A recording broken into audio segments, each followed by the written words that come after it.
Hello সুপ্রিয় একাদশ শ্রেণীর শিক্ষার্থী বন্ধুরা, তোমাদের প্রত্যেককে তোমাদের প্রিয় চ্যানেল লাভ ফর নলেজের পক্ষ থেকে জানাচ্ছি সুস্বাগতম। তো সুপ্রিয় বন্ধুরা, আমি তোমাদের সঙ্গে শুভজিৎ স্যার আজকে আলোচনা করব তোমাদের একাদশ শ্রেণীর শিক্ষা বিজ্ঞানের যে তৃতীয় অধ্যায় রয়েছে অর্থাৎ শিক্ষার উপাদান। তো এখান থেকে অতি গুরুত্বপূর্ণ মোস্ট ইম্পর্টেন্ট 40 MCQ প্রশ্ন উত্তর নিয়ে তোমাদের অনেকেই কিন্তু কমেন্ট সেকশানে কমেন্ট করেছিলে যে স্যার তৃতীয় এবং চতুর্থ অধ্যায়ের উপর রায় ও মার্টিনের যে 60 বই রয়েছে সেখান থেকে ভিডিও প্রোভাইড করুন। তো আজকে আমরা রায় ও মার্টিনের 60 বই থেকে তৃতীয় অধ্যায়ের উপর 40টি অতি গুরুত্বপূর্ণ MCQ প্রশ্ন আলোচনা করব। এটি আমাদের এই তৃতীয় অধ্যায়ের উপর পার্ট 1-এর ভিডিও। এরপরেও বিভিন্ন পার্টে আরও প্রশ্ন উত্তর তোমাদের সঙ্গে আলোচনা করব। অবশ্যই যারা চ্যানেলের সঙ্গে যুক্ত হওনি, চ্যানেলটি সাবস্ক্রাইব করে আমাদের চ্যানেলের সঙ্গে যুক্ত হয়ে যাও। শুরু করছি আজকের আলোচনা। প্রথম প্রশ্নেও বলা হয়েছে, ইউনেস্কো পরিচালিত শিক্ষা কমিশন শিক্ষাকে কিসের সম্পদ বলেছেন? উত্তর হবে, এক্ষেত্রে অপশানগুলো রয়েছে অন্তরের, বাইরের, কৃত্রিমতার, বনের। উত্তর হবে অন্তরের। ইউনেস্কো পরিচালিত শিক্ষা কমিশন শিক্ষাকে কিসের সম্পদ বলেছেন? উত্তর হবে অন্তরের। শিক্ষার উপাদান কটি? অপশানগুলো দেখো 1, 2, 3, 4। উত্তর হয়ে যাবে 4টি। শিক্ষার দুটি সক্রিয় উপাদান হলো কোনটি কোনটি হবে সক্রিয় উপাদান? উত্তর হবে শিক্ষক ও শিক্ষার্থী হলো শিক্ষার দুটি সক্রিয় উপাদান। শিক্ষার নিষ্ক্রিয় উপাদান হলো, এখানে অপশানগুলো দেখব, পাঠ্যক্রম, শিক্ষার্থী, শিক্ষক। সবগুলি ঠিক। উত্তর হবে পাঠ্যক্রম হচ্ছে শিক্ষার নিষ্ক্রিয় উপাদান আর সক্রিয় উপাদান হচ্ছে শিক্ষার্থী ও শিক্ষক। ওকে, শিক্ষার প্রধান উপাদান হলো পাঠ্যক্রম, সহপাঠক্রমিক কার্যাবলী, শিক্ষক, শিক্ষার্থী। তাহলে শিক্ষার প্রধান উপাদান হচ্ছে শিক্ষার্থী। শিক্ষার কেন্দ্রবিন্দুতে অবস্থান করে কে? অপশানগুলো দেখো, শিক্ষক, বিদ্যালয়, শিক্ষার্থী, পাঠ্যক্রম। এক্ষেত্রে সঠিক উত্তর হয়ে যাবে শিক্ষার্থী। শিক্ষার কেন্দ্রবিন্দুতে অবস্থান করে শিক্ষার্থী। মানবদেহে জিন থাকে মনে, শিরায়, হৃৎপিণ্ডে, ক্রোমোজোমে। উত্তর হবে মানবদেহে জিন থাকে ক্রোমোজোমে। বংশধারা এবং পরিবেশ পরস্পরের সহায়ক, এর থেকে অধিক বিষয় কিছু হতে পারে না। এই মত দিয়েছেন কে?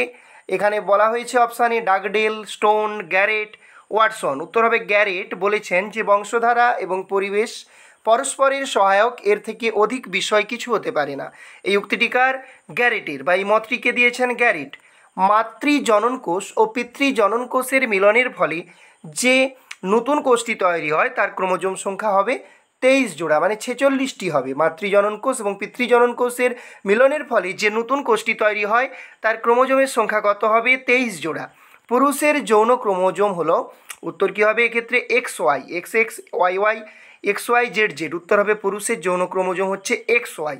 বংশগতি হলো সেই সকল বৈশিষ্ট্যের সমাহার যেগুলি জন্মের সময় তার মধ্যে উপস্থিত থাকে। একথা কে বলেছেন? একথা বলেছেন, অপশানগুলো দেখব, উডওয়ার্থ, অ্যালপোর্ট, স্পেন্সার, রুসো। উত্তর হবে উডওয়ার্থ বলেছেন। বংশগতি হলো সেই সকল বৈশিষ্ট্যের সমাহার যেগুলি জন্মের সময় তার মধ্যে উপস্থিত থাকে। এ কথা কে বলেছেন? উডওয়ার্থ বলেছেন। মনোবিজ্ঞানী GW অ্যালপোর্টের মতে বংশগতি এক্স পরিবেশ কী? তাহলে এক্ষেত্রে অপশান শিক্ষক, শিক্ষার্থী, স্মৃতি ক্ষমতা, ব্যক্তিসত্তা বা বিকাশ। উত্তর হবে ব্যক্তিসত্তা বা বিকাশ। মনোবিজ্ঞানী GW অ্যালপোর্টের মতে বংশগতি এক্স পরিবেশ হচ্ছে ব্যক্তিসত্তা বা বিকাশ। বংশগতিতে মনোপ্রকৃতির ধারণার মধ্যে জন্মগত বৈশিষ্ট্যের কথা উল্লেখ করেন কে? উত্তর হবে এলপোর্ট, উল্লেখ করেন এলপোর্ট। শিশুর জৈবিক এবং মানসিক বৈশিষ্ট্যগুলি নিয়ন্ত্রিত হয় জিন সংগঠন দ্বারা। আরও অপশন রয়েছে, অপশনগুলো একটু দেখে নাও। উত্তর হবে জিন সংগঠন দ্বারা। শিক্ষার্থী নিম্নলিখিত যে দুটি উপাদানের নিরন্তর মিথস্ক্রিয়ার ফল, শিক্ষার্থী নিম্নলিখিত যে দুটি উপাদানের নিরন্তর মিথস্ক্রিয়ার ফল, সেই দুটি উপাদান হচ্ছে বংশগতি এবং পরিবেশ, অর্থাৎ হেরিডিটি এবং এনভায়রনমেন্ট। বংশগতি এবং পরিবেশ। মানুষের বংশধারার প্রকৃতি এবং মাত্রার উপর গুরুত্ব আরোপ করেন, উত্তর হবে গ্যালটন। মানুষের বংশধারার প্রকৃতি ও মাত্রার উপর গুরুত্ব আরোপ করেন কে? উত্তর হবে গ্যালটন। হেরিডিটি জিনিয়াস বইটির রচয়িতা কে? উত্তর হবে গ্যালটন। হেরিডিটি জিনিয়াস বইটির রচয়িতা হলেন গ্যালটন। ডারউইনের পরিবারের উপর কে গবেষণা করে দেখান যে তার পরিবার বংশানুক্রমিক ধারায় বয়ে চলেছে? ডারউইনের পরিবারের উপর কে গবেষণা করে দেখান যে তার পরিবার বংশানুক্রমিক ধারায় বয়ে চলেছে? উত্তর হবে গ্যালটন। গ্যালটন পরীক্ষা করে দেখান যে তার পরিবার বংশানুক্রমিক ধারায় বয়ে চলেছে। তারপর বলা হয়েছে ম্যাকপারসন বংশগতির পরীক্ষা করেন হোসিনির পরিবারের উপর। ম্যাকপারসন বংশগতির পরীক্ষা করেছিলেন কোন পরিবারের ওপর? হোসিনির পরিবারের ওপর। পিতামাতার বুদ্ধির সঙ্গে ছেলেমেয়ের বুদ্ধির ঘনিষ্ঠ সম্পর্ক রয়েছে, একথা কে প্রমাণ করেন? একথা টারম্যান প্রমাণ করেন। পিতামাতার বুদ্ধির সঙ্গে ছেলেমেয়ের বুদ্ধির ঘনিষ্ঠ সম্পর্ক রয়েছে, একথা প্রমাণ করেন টারম্যান। শিশুর জীবন বিকাশে বংশগতি নয়, পরিবেশের প্রভাবই সর্বাধিক, একথা বলেছেন ফ্রিম্যান, ইস্টারব্রুক, ক্যাটেল একসাল বা এনারা সকলেই, উত্তর হবে এনারা সকলেই। ফ্রিম্যানও বলেছেন, ইস্টারব্রুকও বলেছেন, ক্যাটেল একসাল এনারা সবাই বলেছেন যে শিশুর জীবন বিকাশে বংশগতি নয়, পরিবেশেরই প্রভাব সর্বাধিক, অর্থাৎ হেরিডিটি নয়, এনভায়রনমেন্টের প্রভাবই সর্বাধিক, এ কথা এই তিনজন ব্যক্তিই বলেছেন, অর্থাৎ এনারা সকলেই হবে। তারপর বলা হচ্ছে ডাগডেলের জিউক পরিবারের উপর পরিবেশের প্রভাব পরীক্ষা করেন কি? এক্ষেত্রে অপশানগুলো দেখো, সঠিক উত্তরে যাবে ইস্টারব্রুক। ডাগডেলের জিউক পরিবারের উপর পরিবেশের প্রভাব পরীক্ষা করেন ইস্টারব্রুক। বংশগতি এবং পরিবেশ পরস্পর সম্পর্কযুক্ত বিকাশের উপাদান কে বলেছেন? উত্তর হবে স্যান্ডিফোর্ড বলেছেন। অপশানগুলো লক্ষ্য করো, বাদবাকি অপশানগুলো সঠিক উত্তর হয়ে যাবে কিন্তু স্যান্ডিফোর্ড। ওকে, তারপরে বলা হচ্ছে শিক্ষা হলো শিশুর জ্ঞান পরিচালনা। যেভাবে মাছ সাঁতার শেখে, পাখি উড়তে শেখে, প্রাণী দৌড়তে শেখে, সেভাবে শিক্ষা গ্রহণ করবে, একথা কে বলেছেন? একথা বলেছেন কমেনিয়াস। শিক্ষা হলো শিশুর জ্ঞান পরিচালনা, যেভাবে মাছ সাঁতার শেখে, পাখি উড়তে শেখে, প্রাণী দৌড়তে শেখে, সেভাবে শিক্ষা গ্রহণ করবে, একথা বলেছেন কমেনিয়াস। শিশুর জীবন বিকাশের গুরুত্বপূর্ণ উপাদান কোনটি? এক্ষেত্রে অপশান দেখো, সঠিক উত্তরে যাবে বংশগতি ও পরিবেশ। হেরিডিটি অ্যান্ড এনভায়রনমেন্ট হচ্ছে শিশুর জীবন বিকাশের গুরুত্বপূর্ণ উপাদান। কাসাদাই বাম্মিনী বিদ্যালয় পরিবেশের দ্বারা শিশু শিক্ষা পরিচালনা করেন কে? মাদাম মন্তেসরি কাসাদাই বাম্মিনী বিদ্যালয় পরিবেশের দ্বারা শিশু শিক্ষা পরিচালনা করেন। তারপর বলা হয়েছে personality is the result of heredity multiplied by environment. উক্তিটি কে করেছেন? উক্তিটি করেছেন GW অ্যালপোর্ট। কি বলা হয়েছে? যে personality is the result of heredity multiplied by environment, উক্তিটি করেছেন কে? উত্তর হবে GW অ্যালপোর্ট এই উক্তিটি করেছেন।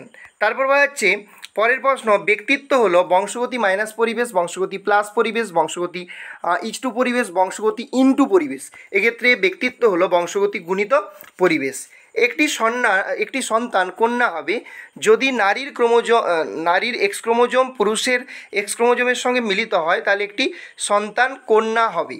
অর্থাৎ কন্যা সন্তান হতে গেলে নারীর এক্স ক্রোমোজোমের পুরুষের এক্স ক্রোমোজোমের সঙ্গে মিলিত হয়। তারপরে কি বলা হচ্ছে বংশধারার ক্ষুদ্রতম উপাদান হলো, এক্ষেত্রে অপশানগুলো দেখো, সঠিক উত্তর হবে জিন। জিন হচ্ছে বংশধারার ক্ষুদ্রতম উপাদান।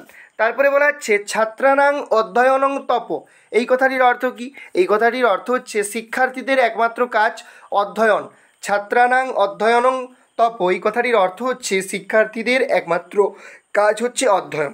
পরের যেটা রয়েছে দেখো, শিশু তার জন্মগ্রহণের সময় যেসব বৈশিষ্ট্য প্রত্যক্ষভাবে তার পিতামাতার কাছ থেকে এবং পরোক্ষভাবে অন্যান্য পূর্বপুরুষদের কাছ থেকে পেয়ে থাকে, সেগুলিকে বলা হয় অ্যাকচুয়ালি বংশগতি।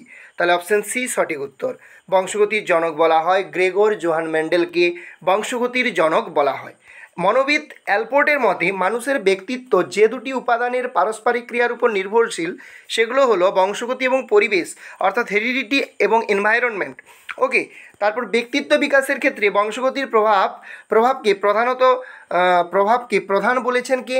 উত্তর হবে ডাগডেল বলেছেন। ব্যক্তিত্ব বিকাশের ক্ষেত্রে বংশগতির প্রভাবকে প্রধান বলেছেন ডাগডেল। ডিএনএর পুরো কথা হচ্ছে ডিঅক্সিরাইবো নিউক্লিক অ্যাসিড। ডিএনএর পুরো কথা ডিঅক্সিরাইবো নিউক্লিক অ্যাসিড।